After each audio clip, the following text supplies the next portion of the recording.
நோய் வந்து அதை குணப்படுத்த எடுத்துக்கிற செலவுகள்ல பெரிய செலவு மருந்துக்கு போயிடுது. எங்க டீமை சேர்ந்தவங்க டாக்டர் கிட்ட இருந்து ஒரு பிரிஸ்கிரிப்ஷனை வாங்கிக்கிட்டு மருந்து கடைக்கு மருந்து வாங்க போனாங்க. டாக்டர் சொன்ன மருந்து கடைக்கு தான் அவங்க மருந்துகளை வாங்க போனாங்க. எவ்வளவு? 2152 ரூபாவா? அதுக்கப்புறம் அதே மருந்துகளை அவங்க ஜெனரிக் மெடிக்கல் ஷாப்ல இருந்து வாங்கினாங்க. மருந்துக்கு எவ்வளவு ஆச்சுங்க? 354. ஆமா, மருந்து ஒண்ணுதான், ஆனா விலை எந்த அளவுக்கு வித்தியாசப்படுதுன்னு இப்ப உங்களுக்கே புரிஞ்சிருக்கும். ராஜஸ்தான்ல குறைவான பணத்துல மருந்து வாங்கக்கூடிய திட்டத்தை டாக்டர் சமித் சர்மா மக்களுக்காக கொண்டு வந்தாரு.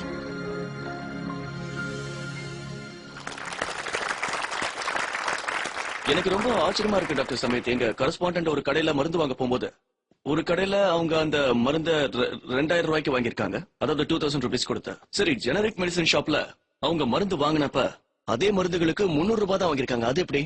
இப்ப இந்த நேரத்துல ஒவ்வொரு நிமிஷமும் ஒவ்வொரு செகண்டும் ஒரு டிராஜடி நாலா பக்கமும் நடந்துகிட்டு இருக்கு. எர்த்குவேக், சுனாமிய பத்தி பேசுறோம்.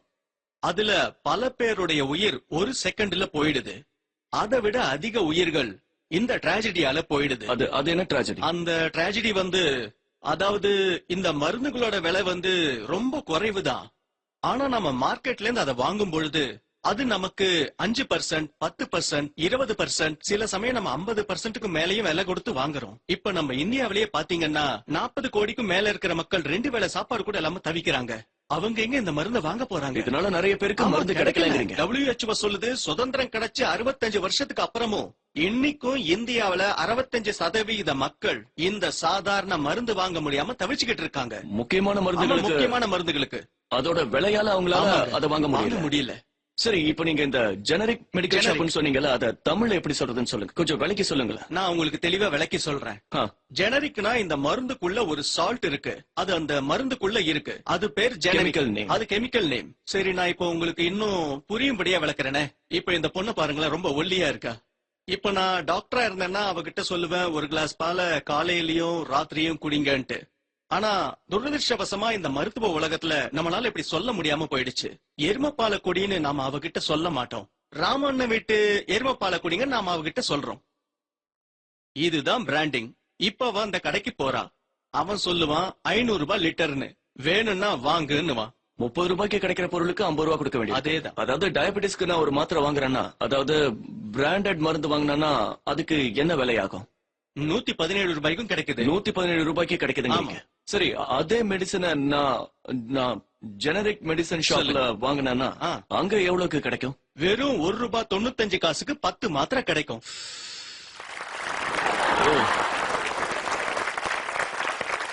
சரி, அந்த 2 மாத்திரையிலயும் எந்த வித்தியாசமும் இல்லன்னு சொல்றீங்க? வித்தியாசமே கிடையாதுங்க. ஏன்னா உற்பத்தி விலையே அவ்வளவுதாங்க.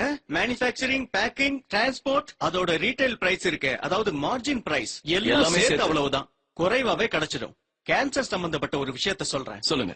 அதுல ஒரு மருந்து தான் பிளட் கேன்சருக்கு உபயோகப்படுத்துறோம். சரி, மார்க்கெட்ல 1.25 லட்சத்துக்கு ஒரு பாக்கெட் கிடைக்குது. 1.25 லட்சமா? 1.25 லட்சத்துக்கு ஒரு பாக்கெட் ஒரு மாசத்துக்கு வரும். அதே மருந்தே ஜெனரிக்ல வேற வேற கம்பெனிஸ் தயாரிக்கிறாங்க. ஒருத்தர் 10,200க்கு விக்கிறாங்க, இன்னொருத்தர் 8,800க்கு விக்கிறாங்க, இன்னொருத்தர் 6,500க்கு விக்கிறாங்க. விடாமுயற்சியால இன்னைக்கு ராஜஸ்தான்ல குறைவான விலையுள்ள மருந்துகளை நீங்க மக்கள் கிட்ட கொண்டு போய் சேர்க்கிறீங்க. அவங்க பலன் அடைறாங்க.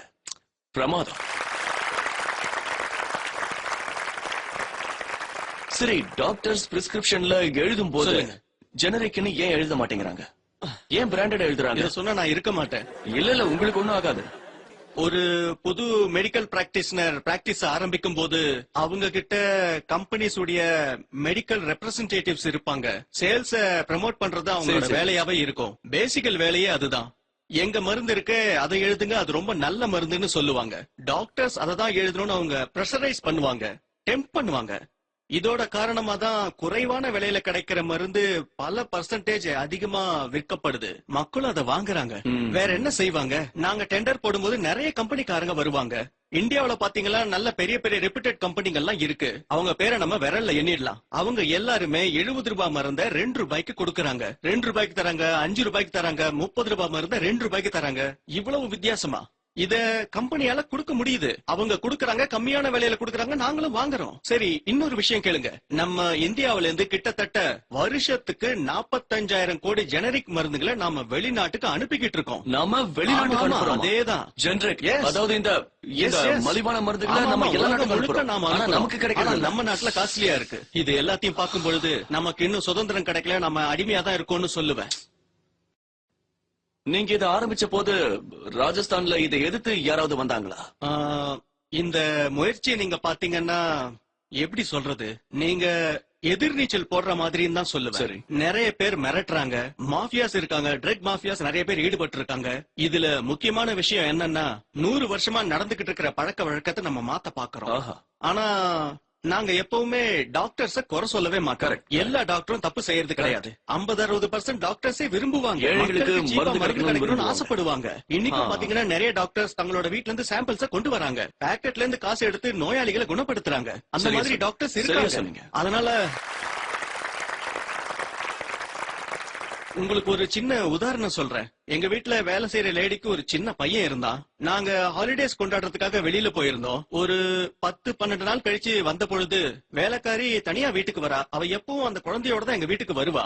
அவ குழந்தை எங்க குழந்தைங்களோட விளையாடிக்கிட்டு இருக்கோம். அவ பாவம் தனியா வந்தா, ராஜு கூட வரல. அவன் எங்கன்னு நாங்க கேட்டோம்.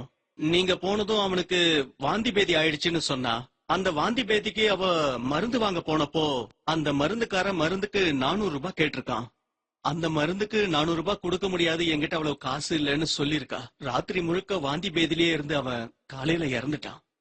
இப்ப நான் சொல்றேன், அந்த டாக்டர் எழுதி கொடுத்த மருந்த பாத்தீங்கன்னா 1 ரூபாய் 2 ரூபாய் தான் இருக்கும். பாவம், அந்த குழந்தை செத்து போயிருக்காது.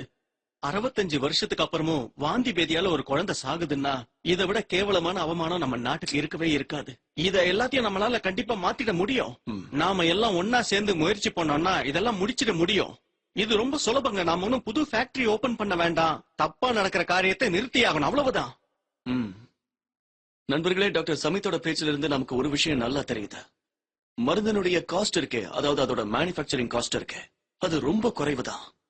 நமக்கு குறைவான விலையில இந்த மருந்தெல்லாம் கிடைக்க வாய்ப்பு இருக்கு. அதுக்கு நம்மளோட அரசாங்கம் ஜெனரிக் மெடிசன் ஷாப்பை ஓபன் பண்ணணும். உதாரணத்துக்கு நாம ராஜஸ்தான் அரசாங்கத்தையே பார்க்கலாம். அவங்களுக்காக நான் சல்யூட் பண்றேன்.